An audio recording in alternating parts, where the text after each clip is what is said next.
नमस्कार दोस्तों, स्वागत है आप सभी का टीएलएम क्लासेस में। दोस्तों आज हम डिस्कस करेंगे एक महत्वपूर्ण सिद्धांत को जो कि दिया गया है हार्वर्ड गार्डनर महोदय द्वारा, बहुबुद्धि सिद्धांत यानी मल्टीपल इंटेलिजेंस थ्योरी। आइए दोस्तों हम इस सिद्धांत को डिस्कस करते हैं।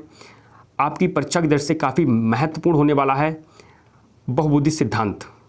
दोस्तों आपसे पूछा जाए बहुबुद्धि सिद्धांत किसने दिया, आप लगाएंगे हार्वर्ड गार्डनर। वहीं आपसे पूछा जाएगा कि बहुकारक सिद्धांत किसने दिया, बहुकारक सिद्धांत आपसे पूछेगा किसने दिया, तो आप बताएंगे थार्नडाइक महोदय को। याद रखना है दोस्तों, बहुकारक सिद्धांत थार्नडाइक महोदय ने दिया, वहीं बहुबुद्धि सिद्धांत हार्वर्ड गार्डनर महोदय ने दिया। आइए बात करते हैं इस सिद्धांत की। बहुबुद्धि सिद्धांत 1983 में हार्वर्ड गार्डनर द्वारा दिया गया। याद रखना है दोस्तों, 1983 में जब इन्होंने इस सिद्धांत को दिया था तो दोस्तों इन्होंने 7 प्रकार की बुद्धि बताई थी। कितनी प्रकार की? 7 प्रकार की बुद्धि बताई थी जब इन्होंने ये सिद्धांत दिया था। उसके बाद की अगर बात करें दोस्तों तो इन्होंने 1992 में दोस्तों 1992 में इन्होंने क्या किया, 1992 में इसमें सुधार किया और इन्होंने एक बुद्धि जोड़ी प्राकृतिक बुद्धि, प्रकृतिवादी बुद्धि। तो 1992 में एक बुद्धि जोड़ी प्रकृतिवादी बुद्धि और फिर इन्होंने फिर संशोधन किया और फिर इन्होंने 2000 में जोड़ा अस्तित्ववादी बुद्धि को। तो दोस्तों इस प्रकार टोटल 9 बुद्धियाँ हो गई। तो आपसे पूछे कि हार्वर्ड गार्डनर की जो सिद्धांत दिया उसमें मूल रूप से कितनी बुद्धियाँ थीं, तो दोस्तों आप लगाएंगे 7 और उसके बाद संशोधन के बाद दोस्तों आपकी बुद्धि जो हो जाती हैं 9। आई थिंक बातें दोस्तों क्लियर हुई होंगी। आइए समझते हैं दोस्तों, बुद्धि एकाकी ना होकर बहुकारकी होती है। याद रखना, इन्होंने कहा कि बुद्धि जैसे एकाकी ना होकर के बहुकारकी होती है। जिस प्रकार थार्नडाइक महोदय ने कहा था कि बुद्धि में बहुत सारे तत्व पाए जाते हैं, उसी प्रकार हार्वर्ड गार्डनर महोदय ने कहा कि बुद्धि जो है बहुकारकी होती है। प्रत्येक बुद्धि एक दूसरे से अलग होती है। याद रखना, इन्होंने कहा कि प्रत्येक बुद्धि जो है वो एक दूसरे से अलग होती है।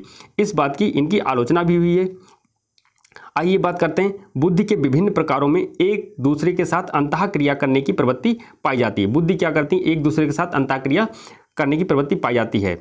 साथ में इन्होंने बताया कि प्रत्येक व्यक्ति में विलक्षण योग्यताएं होती हैं। तो दोस्तों आपको बताते चलें कि जो हार्वर्ड गार्डनर ने बहुबुद्धि सिद्धांत दिया तो इसमें इन्होंने जो भी बुद्धि बताई वह की सारी क्या हैं, योग्यताएं हैं। वह सारी की सारी योग्यताएं हैं। आइए दोस्तों समझते हैं, हार्वर्ड गार्डनर ने 7 प्रकार की बुद्धि का वर्णन किया। यानी मूल रूप से आपसे पूछेगा तो 7 प्रकार की और संशोधन के बाद दोस्तों कितनी हो जाएंगी, 9 प्रकार की बुद्धि हो जाएंगी। आइए बात करते हैं, जो पहली प्रकार की बुद्धि बताई है भाषाई बुद्धि यानी लिंग्विस्टिक इंटेलिजेंस। बात करते हैं भाषाई बुद्धि की, तो इस प्रकार की बुद्धि में भाषा संबंधी क्षमता का विकास होता है। इसे शाब्दिक बुद्धि के नाम से भी जानते हैं।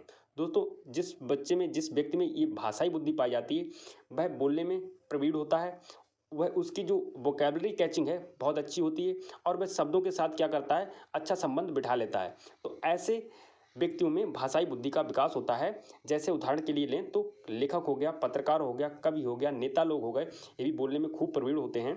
तो दोस्तों ऐसे लोगों में क्या होता है, ऐसे लोगों में भाषाई बुद्धि का विकास अधिक होता है।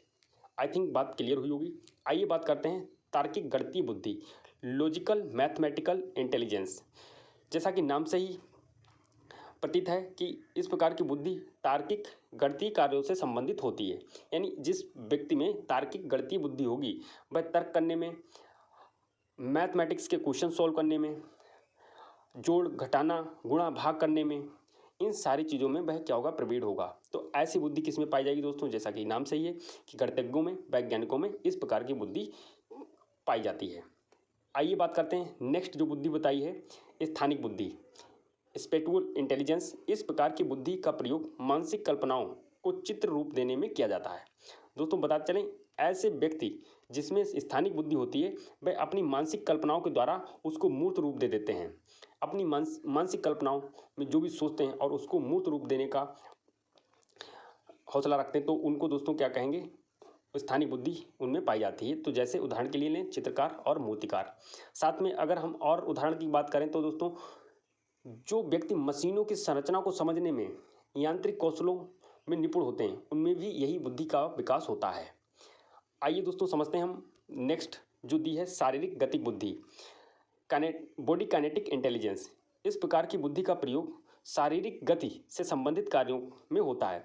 जैसा कि ऐसे व्यक्ति जो शरीर से जो शारीरिक क्रियाएं करते हैं, शारीरिक जो क्रियाएं करते हैं उनमें इस प्रकार की बुद्धि का विकास होता है। जैसे क्रिकेटर लोग हो गए दोस्तों, क्रिकेटर लोग हो गए, नृत्य में जो नृत्य करने वाले लोग हैं, सर्कस करने वाले लोग हैं, व्यायाम करने वाले लोग हैं, ऐसे लोगों में शारीरिक बुद्धि की प्रचुर मात्रा पाई जाती है। जैसे शिल्पकार भी हो गए दोस्तों, साथ में अगर लें जो व्यक्ति खूब खेलते हैं, कूदते हैं, योगिक क्रियाएं करते हैं, इन सारे लोगों में कैसी बुद्धि पाई जाती है? शारीरिक बुद्धि का विकास होता है। आइए बात करते हैं संगीतज्ञ बुद्धि। इस प्रकार की बुद्धि का प्रयोग संगीत के क्षेत्र में होता है, यानी जो व्यक्ति लय ताल को समझता है, संवेदनशील होता है इनके प्रति, उसमें कौन सी बुद्धि पाई जाएगी? संगीतज्ञ बुद्धि पाई जाएगी और वह संगीत के क्षेत्र में आगे बढ़ेगा। तो जैसे उदाहरण के लिए लें लता मंगेशकर, इनमें कौन सी बुद्धि थी दोस्तों? तो वो संगीतज्ञ बुद्धि थी। अंतःवैयक्तिक बुद्धि, इंट्रापर्सनल इंटेलिजेंस। दोस्तों इस प्रकार की बुद्धि का प्रयोग आत्मबोध, पहचान एवं स्वयं की भावनाओं को समझने के लिए किया जाता है। यानी जिस व्यक्तियों में ये अंतःवैयक्तिक बुद्धि होती है, वह व्यक्ति अपने संवेगों, अपने भावों, अपनी आवश्यकताओं, अपनी अभिप्रेरणाओं को समझने में समर्थ बनाती है। बात करें तो ऐसे उदाहरण की तो योगी हो गए, सन्यासी व्यक्ति हो गए, महात्मा व्यक्ति हो गए, इन लोगों में अपने आप को समझने की क्षमता होती है, इसलिए इन लोगों में क्या होता है? अंतःवैयक्तिक बुद्धि का निर्माण होता है। आइए बात करते हैं अंतःपारस्परिक बुद्धि। इसे जानते हैं हम इंटरपर्सनल इंटेलिजेंस। याद रखना है दोस्तों, जो पहले हमने बुद्धि पढ़ी थी वह थी इंट्रापर्सनल इंटेलिजेंस, वहीं हम जो सातवीं बुद्धि पढ़ रहे हैं यह है इंटरपर्सनल इंटेलिजेंस। इसमें क्या होता है कि इस प्रकार की बुद्धि का प्रयोग दूसरे की भावनाओं, संवेगों, मूल प्रवृत्तियों को समझने के लिए किया जाता है। यानी कि दूसरे लोगों को समझने के लिए जिस बुद्धि का प्रयोग किया जाता है वह कौन सी बुद्धि बताई? अंतःपारस्परिक बुद्धि, यानी इंटरपर्सनल इंटेलिजेंस। जब दूसरे की भावनाओं को, दूसरे के व्यक्तियों की विचारों को जब आप समझते हैं, उनकी समस्याओं को सोल्व करना चाहते हैं, तो आपके अंदर बुद्धि कौन सी होगी? अंतःपारस्परिक बुद्धि। उदाहरण की अगर बात करें तो नेता हो गए, शिक्षक हो गए, मनोवैज्ञानिक हो गए, तो ये लोग क्या करते हैं? दूसरों की समस्याओं को हल करने के लिए, उन्हें समझने के लिए अंतःपारस्परिक बुद्धि का प्रयोग करते हैं। आइए बात करते हैं दोस्तों ये 7 प्रकार की बुद्धि जो अभी हमने डिस्कस करी, ये मूल रूप से हार्वर्ड गार्डनर महोदय ने दी थी। अब जो बुद्धि जो दी हैं इन्होंने संशोधन के बाद दी हैं। 1992 और 2000 में प्रकृतिवादी बुद्धि और अस्तित्ववादी बुद्धि को जोड़ा था।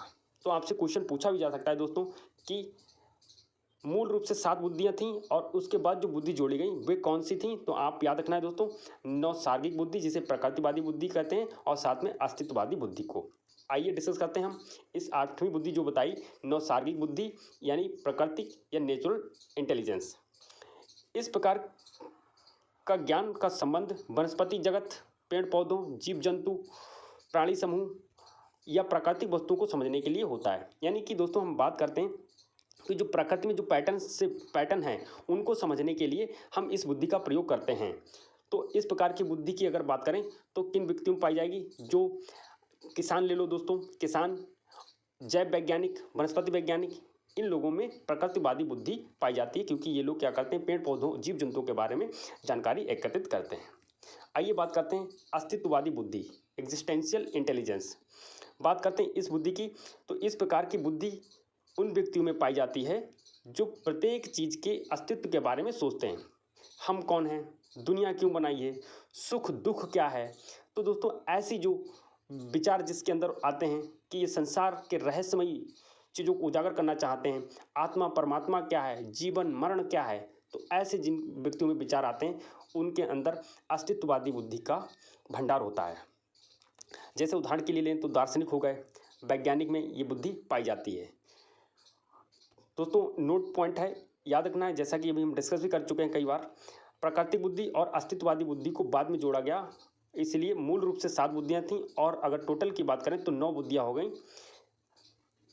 आइए बात करते हैं दोस्तों, इनकी कुछ आलोचना हुई है, इन्होंने जो बुद्धियाँ बताई इसकी कुछ आलोचना हुई, उनको डिस्कस कर लेते हैं, यहाँ से क्वेश्चन बन जाता है। इन्होंने बताया कि बुद्धि में अंतः संबंध नहीं होता है, यानी कि बुद्धि जो होती है एक दूसरे से जुड़ी नहीं है, इस बात की इनकी आलोचना की गई। वहीं इन्होंने जी फैक्टर की आलोचना की, इन्होंने कहा जी फैक्टर जैसी कोई चीज़ नहीं होती है, इस बात की आलोचना की गई है। यानी कि इन्होंने कहा कि जो वंशानुगत से हमको कुछ प्राप्त नहीं होता, हम ट्रेनिंग के माध्यम से ही चीज़ों को सीखते हैं। इनका कोई नेचुरल लैब टेस्ट नहीं है और जो बुद्धियाँ बताई वह सब प्रतिभाएँ हैं। तो दोस्तों ये सारी आलोचनाएँ इनकी हुई हैं।